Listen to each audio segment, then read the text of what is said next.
Welcome students, स्वागत है आपका हमारे ऑनलाइन प्लेटफॉर्म पे। और आप पढ़ रहे थे फिजिक्स में हमारा जो चैप्टर था वो चैप्टर चल रहा है इलेक्ट्रिक फील्ड। और इलेक्ट्रिक फील्ड में हम पहुंच चुके थे कूलाम लॉ पे। कूलाम लॉ का वेक्टर रिप्रेजेंटेशन हमने देख लिया है। कूलाम लॉ क्या होता है वो भी हम देख चुके हैं। इसलिए रिक्वेस्ट है रिवीजन करते रहिए और न्यूमेरिकल क्वेश्चन प्रैक्टिस करते रहिए। तो कूलाम लॉ को एक बार मैं रिवाइज करता हूँ। कूलाम लॉ क्या था? जो फोर्स लगता है F is equal to K Q1 Q2 upon R square, ये कूलाम लॉ था। और इसके बाद डाइलेक्ट्रिक कांस्टेंट पढ़ा था। Dielectric constant epsilon is equal to F in air या vacuum upon F in medium, यही होता है।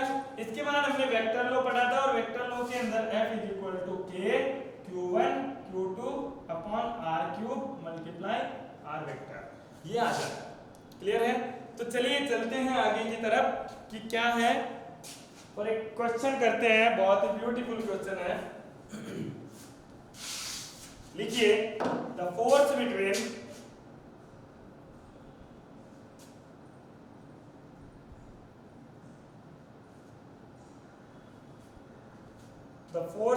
two charges will be two charge is equal to 18 Newton. The force between two charge is equal to 18 Newton, and if a glass slab is placed between them of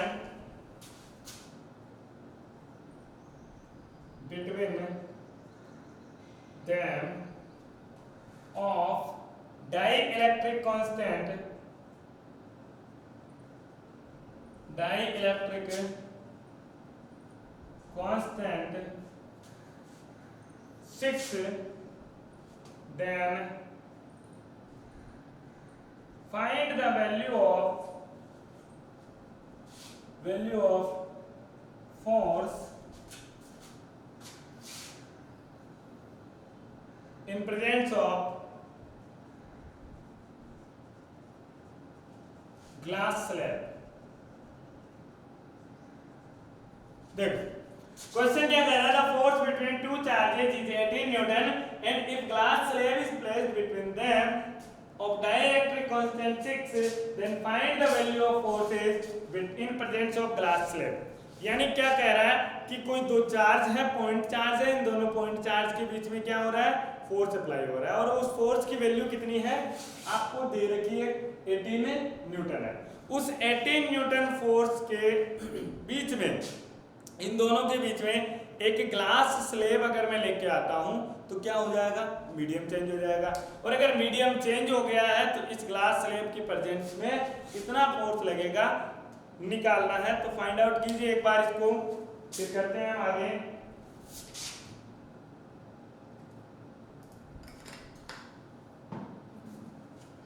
चलिए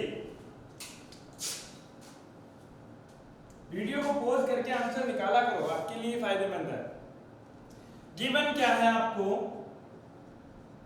given date है कि F of vacuum that is equal to 18 newton. कितना दे रखा है? 18 newton. And dielectric constant is given 6। और dielectric constant की कोई यूनिट नहीं होती है क्योंकि ये कैसा है कि यूनिट लेस क्वांटिटी होती है। Dielectric constant unit less quantity है। अब now F in medium we have to find out, but we know that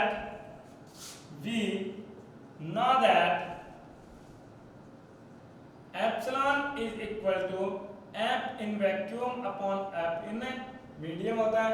आपको F medium find out करना है, then F medium will be equal to F in vacuum upon epsilon हो जाएगा।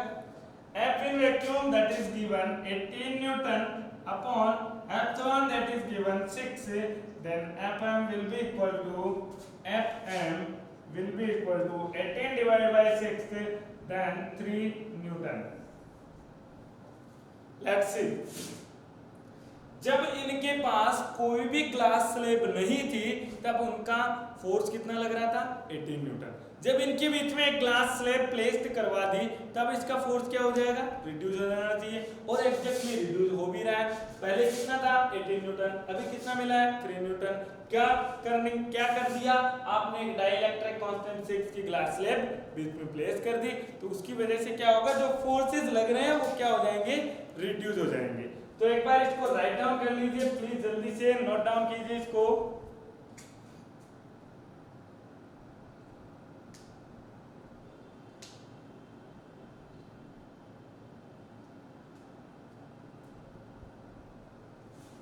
चलो हो गया, नेक्स्ट करते हैं।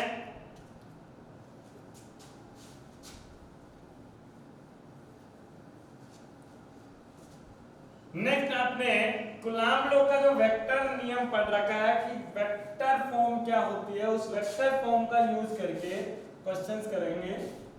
सो write down a point charge q1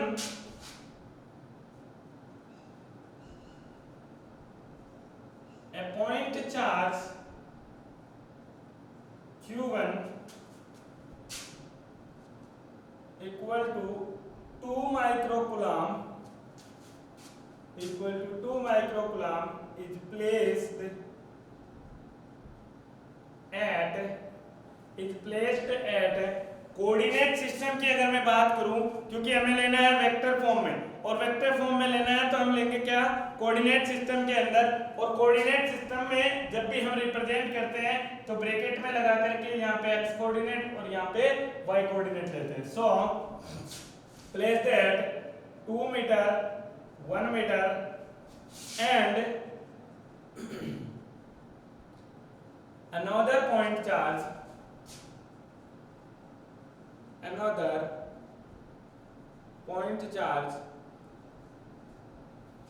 -5 microcoulomb, q2 is equal to -5 microcoulomb placed at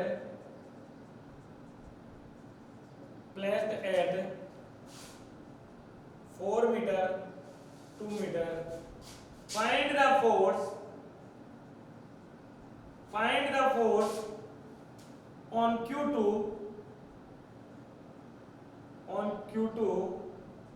by Q1. Find the force on Q2 by Q1, यानी Q2 इसके ऊपर कितना फोर्स लगा रहा है। क्वेश्चन क्या कह रहा है, point charge Q1 is equal to 2 microcoulomb is placed at 2 meter 1 meter and another point charge Q2 that is equal to -5 coulomb -5 microcoulomb placed at 4 meter 2 meter. Find the force Q2 on Q2 by Q1, यानी Q2 के ऊपर force लग रहा है, Q1 कितना लगा रहा होगा वो आपको फाइंड आउट करना है। तो एक बार फाइंड आउट कीजिए, इसको ट्राई कीजिए, जल्दी से स्क्रीनशॉट लो और ट्राई करो, वीडियो पॉज करो, उसके बाद हम करते हैं इसको आगे। चलिए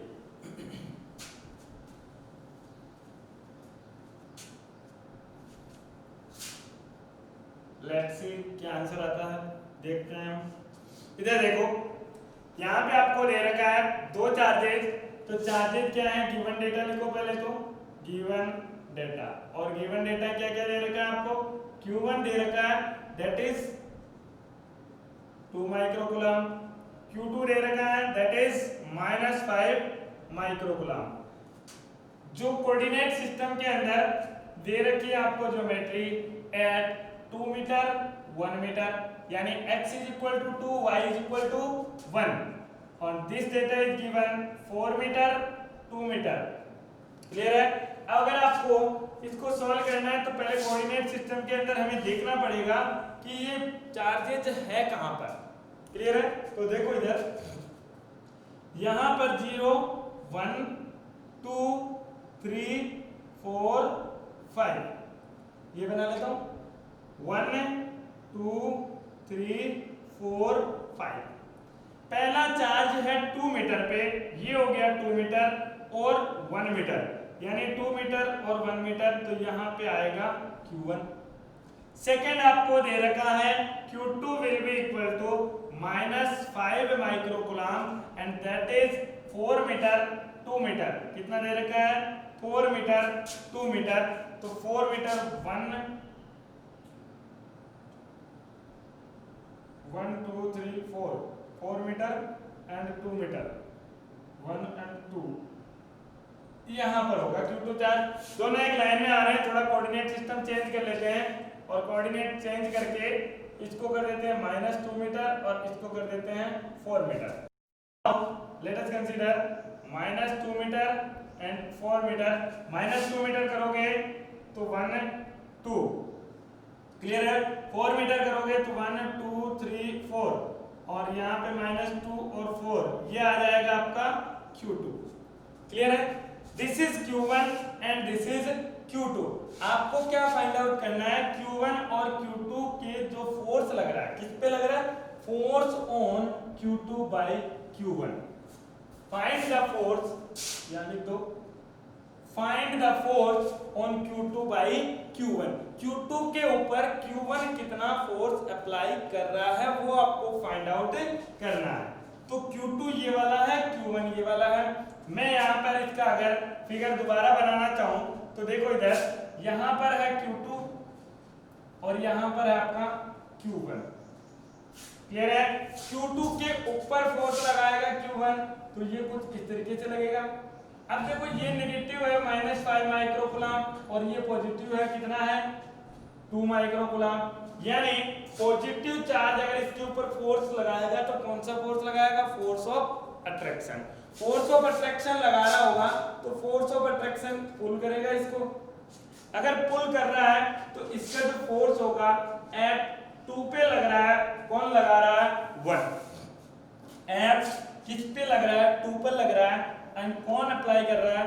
1 अप्लाई कर रहा है, इसलिए F21 आपको फाइंड आउट करना है। और F21 फाइंड आउट करना है तो इन दोनों के बिटवीन डिस्टेंस जो होगी वो कितनी हो जाएगी? R21 from the point 1 to 2। और R21 को हम लिखते हैं R2 माइनस R1। कितनी लिखते हैं? R2 minus R1। चलिए फाइंड आउट कीजिए इसको। तो फाइंड आउट करने के लिए हम क्या करेंगे? चलो नाउ देखो इधर, इसके लिए R1 की वैल्यू ये हो जाएगी, इसके लिए R2 की वैल्यू तो ये हो जाएगा R2। अगर आप बात करें R1 की तो R1 is given that R1 will be equal to R1 vector 2i cap plus 1 j cap and R2 vector will be given as R2 vector that is -2 I cap plus 4 j cap। clear है? -2 j I cap plus 4 j cap, this is R2 vector and this one R1 vector। so now we have to find out the force by the Coulomb law by applying Coulomb law। Coulomb's law क्या हो जाएगा? F21 will be equal to K Q1 Q2 upon F21 है तो F21 के respect में R21 whole square multiply R21 cap आता है।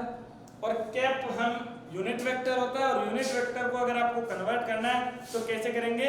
उस यूनिट वेक्टर में डिवाइड कर देंगे क्या? उसका magnitude. So I can write this F21 will be equal to K multiply Q1 multiply Q2 upon R21 cube R21 vector। R21 cube multiply R21 vector। Clear है? चलिए यहाँ पर वैल्यू पुट कीजिए, then F21 will be K multiply Q1 कितना है? 2 microcoulomb, तो 2 multiply 10⁻⁻6 multiply Q2 कितना है? -5। डायरेक्शन अब ऑलरेडी अट्रैक्शन बोल चुका हूं इसलिए मैं माइनस साइन को क्या कर लूंगा? रिमूव कर दूंगा। तो 5 multiply 10⁻⁻6 upon R21. R21 will be equal to R2 minus R1 vector whole cube multiply R2 minus R1 vector. Clear है? R21 is replaced by R2 minus R1. Here the value of R2 and R1 will also be present. So I can say that F21 will be equal to F21 K multiply 2 multiply 5 कितना हो गया 10. 10 raised to power minus 6, 10 raised to power minus 6, that is 10 raised to power minus 12 upon R2 minus R1. R2 कितना है? R2 that is given 2 minus 2 I cap plus 4 j cap. ये है R2 minus R1. R1 that is 2 I cap minus j cap. Clear or not? So this one is R2 minus R1 and the whole cube of R2 minus R1 multiply minus 2 I cap plus 4 j cap minus 2 j I cap और minus minus plus sorry this one is plus so ये this one minus j cap. Clear है? ये हो गया R2 minus R1 vector, ये हो गया इसका मॉड्यूलस. तो मॉड्यूलस कैसे फाइंड आउट करेंगे? F21 will be equal to K multiply 10 raised to power minus 11, this one minus 12 and this is plus 1. Minus 12 plus 1 कितना हो गया? minus 11 upon ये क्या बचेगा? 2 I cap minus 2 I cap that is minus 4 I cap plus 4 minus 1 that is minus 3 j cap whole cube multiply 4 I cap minus 3 j cap plus 3 j cap plus 3 j cap और ये हो जाएगा vector. Clear है? चलिए then F21 will be K कितना होता है? 9 multiply 10 raised to power 9 multiply 10 raised to power minus 11 minus 4 I cap plus 3 j cap. अब आपको वेक्टर की जो टर्म है उसको नहीं छेड़ना है, वो एज इट इज पड़ी रहेगी. आपको इसको सॉल्व कर लेना है और इसको जब सॉल्व करते हैं हम a vector plus b vector का मॉड्यूलस जो होता है वो होता है root over a square plus b square. Clear है? तो root over a square plus b square होता है तो 4 स्क्वायर 16 प्लस 3 स्क्वायर 9 रूट और होल क्यूब. क्लियर है? So F21 will be 9 multiply 10 raised to power 9 और 11 कितना बचेगा? minus 2 डिवाइड बाय 16 प्लस 9 हो गया 25. कितना हो गया? 25. 25 का अंडर रूट करेंगे that is 5 and 5 का होल क्यूब करेंगे that is 125. 125 multiply minus 4 I cap plus 3 j cap. This is your final answer of force applying on 2 by the point charge 1. जो point charge 1 है 2 के ऊपर force apply कर रहा है वो कितना है? इतना है. कैसा फोर्स है? अट्रैक्शन फोर्स है. अगर आप डायरेक्शन पहले नहीं लेते हो तो क्या होगा? यहाँ पे जो वैल्यू होगी वो कैसी होगी? नेगेटिव. और वो नेगेटिव वैल्यू क्या रिप्रेजेंट कर रही होगी? कि जो आपने कंसीडर किया है उसका अपोजिट फोर्स आपको मिल रहा होगा. तो इस तरीके से इसको हम फाइंड आउट कर सकते हैं. चलिए इसको नोट डाउन कीजिए, एक बार जल्दी से नोट डाउन कीजिए इसको.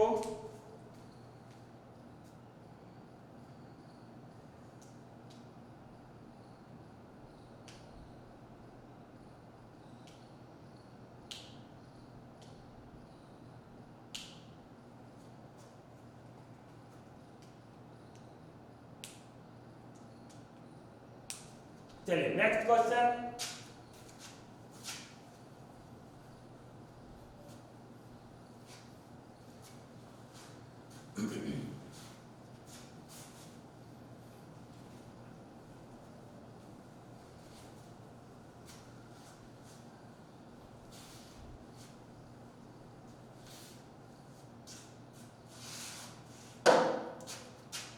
next question is two balls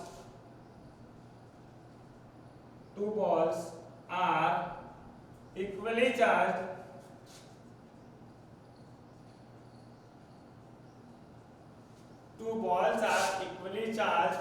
and having two balls of 200 gram are equally charged and hung from an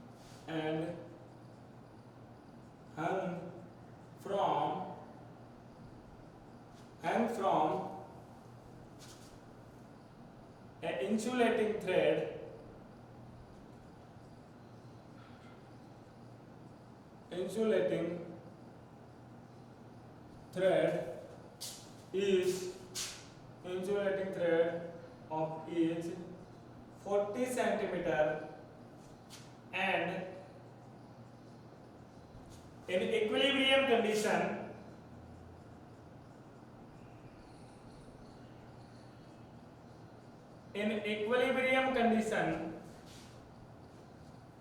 distance between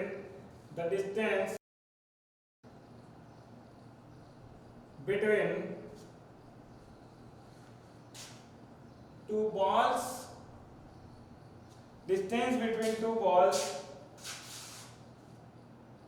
is 4 centimeter, then find the value of charge on each ball. Question को read कीजिए. Two balls of 200 grams are equally charged and hang from an insulating thread of each 40 centimeter and in equilibrium condition the distance between two balls is 4 centimeter.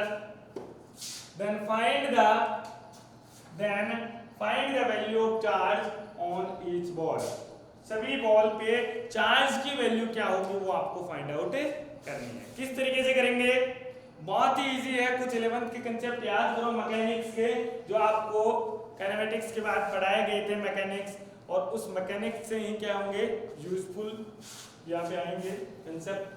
चलो video को pause करके try कर लिया होगा. अब हम देखते हैं क्या हो रहा है. दो बॉल दे रखे जिनका मास दे रखा 200 ग्राम और इक्वली चार्ज है. तो मान लो दो बॉल हैं और उनको क्या किया, हैंग किया है एक पॉइंट से और दो इंसुलेटिंग थ्रेड से. इंसुलेटिंग थ्रेड मतलब इंसुलेटिंग धागे हैं कोई, और इन धागों से इनको लटका दिया है. एक बॉल ये है, एक बॉल ये है. इसका मास कितना है 200 ग्राम. अगर किसी भी बॉल के पास मास होता है तो इसका नीचे की तरफ mg फोर्स लगेगा. इसकी लेंथ जो है वो 40 सेंटीमीटर है. इसकी भी कितनी होगी 40 सेंटीमीटर हो जाएगी. इसके और इसके दोनों के बीच में जो डिस्टेंस है दैट इज 4 सेंटीमीटर. हमें क्या फाइंड आउट करना है? हमें फाइंड आउट करना है इसके ऊपर चार्ज कितना आएगा. अगर आपको चार्ज निकालना होता है तो हमने पढ़ा है Q is equal to Ne. n आपको नंबर ऑफ इलेक्ट्रॉन है और E क्या है charge on electron, but number of electron given नहीं है तो हम इससे नहीं निकाल पाएंगे. दूसरी जो तरीका होता है F is equal to K Q1 Q2 upon R square. Q1 Q2 तो निकालने हैं, K नहीं है, F भी नहीं है, तो इससे भी हम नहीं कर सकते. इसलिए हम क्या करेंगे, इससे करने का कुछ तरीका निकालेंगे. और वो तरीका क्या हो सकता है? देखो इस बॉल को इस धागे से लटकाया. एक धागा ये है, एक धागा ये है. दोनों धागे से अगर लटका दिया तो क्या होगा, दोनों में टेंशन आएगा. सॉरी.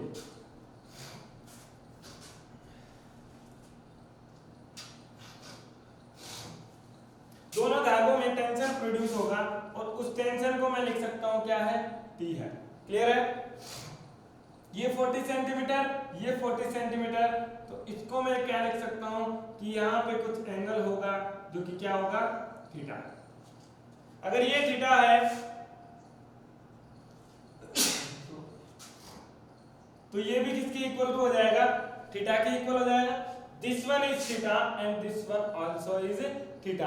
अगर ये थीटा है तो ये भी थीटा होगा, और ये थीटा है तो इसका ये जो कंपोनेंट होगा वो कितना हो जाएगा, t cos थीटा। क्लियर है? इसका इधर फोर्स कंपोनेंट आ जाएगा t sin थीटा, ये t sin थीटा, ये t cos थीटा, ये q चार्ज है और ये भी q चार्ज है, तो q चार्ज और q चार्ज की वजह से इसके इधर एक रिपल्सिव फोर्स लगेगा and this repulsive force is के q upon r square. Clear है? r is the distance between two charges. अगर मैं एफडीटी की बात करूं, फ्री बॉडी डायग्राम बनाऊं, तो फ्री बॉडी डायग्राम कितना हो जाएगा, देखिए इधर फ्री बॉडी डायग्राम की बात करें तो ये एक पॉइंट ले लेता हूं जो कि क्या है, बॉल है। इस बॉल के ऊपर नीचे की तरफ mg लग रहा होगा, ऊपर की तरफ एक फोर्स लग रहा है that is t cos theta, इसके इस तरफ एक फोर्स लग रहा है that is F electric force, इसको मैं बोल रहा हूं F इलेक्ट्रिक। क्लियर है? विद्युत फोर्स, इलेक्ट्रिक फोर्स। एंड इस साइड जो फोर्स लग रहा है that is t sin theta. अब खुद पिक्चर क्लियर हो गई हुई कि ये जो एफबीडी बनाया मैंने फ्री बॉडी डायग्राम, इसमें अपवर्ड फोर्सेस और डाउनवर्ड फोर्सेस इक्वल होने चाहिए, ये हॉरिजॉन्टल फोर्सेस क्या होने चाहिए, इक्वल होने चाहिए। तब ये कौन सी कंडीशन में आएगी, इक्विलिब्रियम कंडीशन में आएगी, और इस कंडीशन से मैं q1 q2 का मान फाइंड आउट कर सकता हूं। तो इन इक्विलिब्रियम कंडीशन, और इक्विलिब्रियम कंडीशन में क्या होगा, mg will be equal to t cos theta, that is equation number 1, and t sin theta will be equal to F electric, t sin theta that is equal to F electric। Clear है? t sin theta F electric के बराबर होगा, mg t cos theta के equal होगा। This is equation number 2। By equation 1 and 2 हमें t नहीं चाहिए क्योंकि हमारे पास t की वैल्यू उपलब्ध नहीं है, t प्रेजेंट नहीं है, so we have to remove the value of t by removing by equation 1 equation 2 divide by equation 1। Clear है? इक्वेशन 2 क्या है, t sin थीटा, इक्वेशन 1 क्या है, t cos theta, that is equal to t sin theta will be equal to F electric upon t cos theta will be equal to mg। clear or not? t से t cancel out, sin theta upon cos theta that is tan theta and this will be equal to F electric upon mg। Clear है? ये अभी तक हमें एक value मिली है, but यहाँ पर m अपने पास पड़ा है, g पड़ा है, F इलेक्ट्रिक तो k q1 q2 upon r square हो जाएगा। सो q1 q2 हमें फाइंड आउट करना है, ये भी वैल्यू हमारे पास में पड़ी है। But tan theta, what is the value of tan theta? अगर आपको tan थीटा निकालना है तो tan थीटा के लिए ट्रायंगल पे जाओ, ट्रायंगल के अंदर ये पॉइंट है, इस पॉइंट से ये वैल्यू है जो कि है 40 सेंटीमीटर। क्लियर है? और ये जो वैल्यू है वो आपको नहीं पता, बट ये जो वैल्यू है देखो, टोटल 4 थी, हाफ किया कितना हो गया, 2 सेंटीमीटर। कितना हो जाएगा, 2 centimetre. This one is 2 centimetre, this one is 40 centimetre and this is theta. If this is theta then अगर आप ये फाइंड आउट कर लो तो tan थीटा की वैल्यू आ जाएगी, बट ये फाइंड आउट कैसे करोगे, 40 स्क्वायर माइनस 2 स्क्वायर का होल रूट करके, वो बहुत ज्यादा लेंथी हो जाएगा। इससे बेटर तरीका क्या है, आप लोगों ने मैथमेटिक्स में पढ़ा है या फिर फिजिक्स जो 11th क्लास में जब शुरू करते हैं तब आपको समझाया जाता है कि ये अगर बहुत ज्यादा लंबी है और ये छोटा है, this is long and this is short, so theta will be very small, theta will be very small. इधर देखो ये वर्टिकल लाइन है, इस वर्टिकल लाइन से ये 40 सेंटीमीटर, अगर ये होता तो थीटा बहुत ज्यादा दिख रहा है, but if this one is 40 and this one is 2 centimeter, so this will come out something else.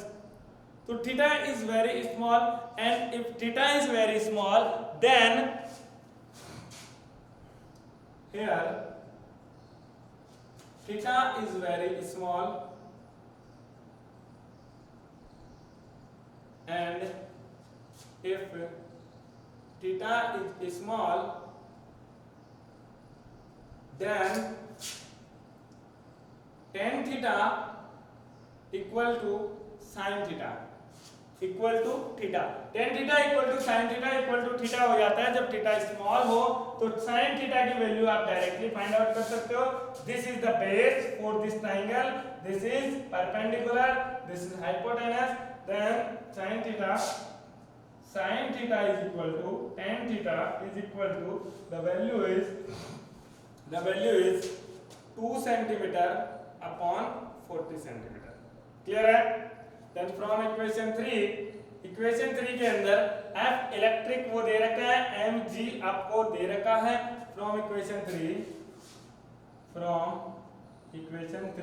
tan theta क्या है?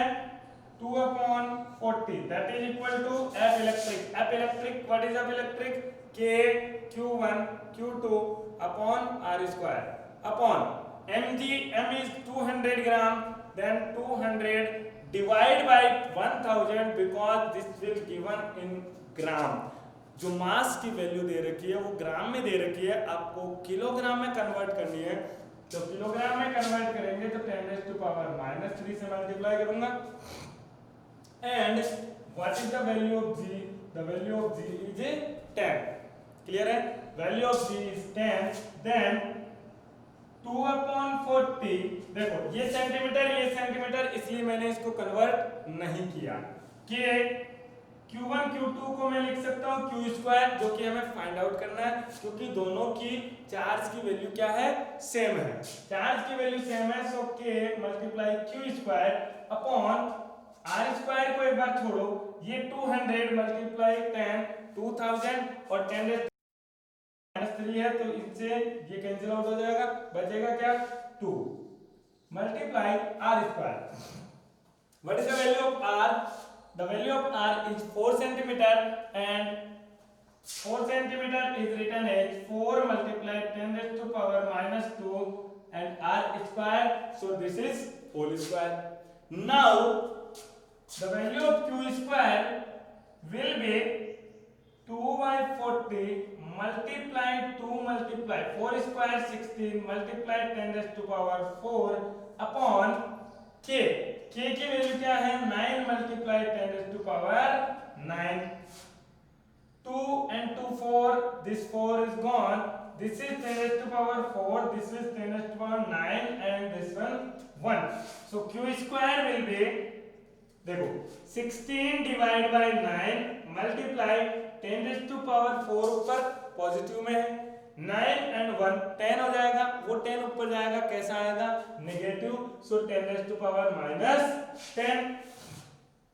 then Q² will be equal to 16 by 9 multiply 10⁻⁻6, and we have to value of Q, then Q is equal to √16 by 9 multiply 10⁻⁻6। now Q will be equal to 16 का √4, 9 का √3 and 10⁻⁶ का 10⁻⁻3 coulomb. This is the value of Q। Charge की value कितनी आई है? 4/3 multiply 10⁻⁻3 coulomb. क्या किया है एक बार दोबारा देख लो। इसके ऊपर टेंशन लग रहा था, t cos थीटा कंपोनेंट आया, t sin थीटा कंपोनेंट आया, दोनों कंपोनेंट की मदद से हमने FBT बनाया और FBT के अंदर क्या किया? इक्विलिब्रियम कंडीशन लगाई और दोनों को सॉल्व किया। अपवर्ड फोर्सेस डाउनवर्ड फोर्सेस बराबर कर दिया, हॉरिजॉन्टल के अंदर प्लस अक्ष और माइनस अक्ष दोनों को क्या कर दिया? इक्वल कर दिया। Then the value of Q will be get. Clear है? इसको राइट डाउन कीजिए एक बार, स्क्रीनशॉट ले लो। चलो, तो इस तरीके से कूलाम लॉ पे क्वेश्चंस बनते हैं, आगे भी हम बनाते रहेंगे और करवाते रहेंगे। नेक्स्ट क्लास के अंदर हम पढ़ेंगे इसका जो वेक्टर लॉ के बाद का जो आता है सुपरपोजिशन प्रिंसिपल, यानी बहुत सारे फोर्सेस हो जाएंगे तो क्या करेंगे, उसके ऊपर कुछ न्यूमेरिकल करेंगे। मिलते हैं नेक्स्ट क्लास में। Thank you very much.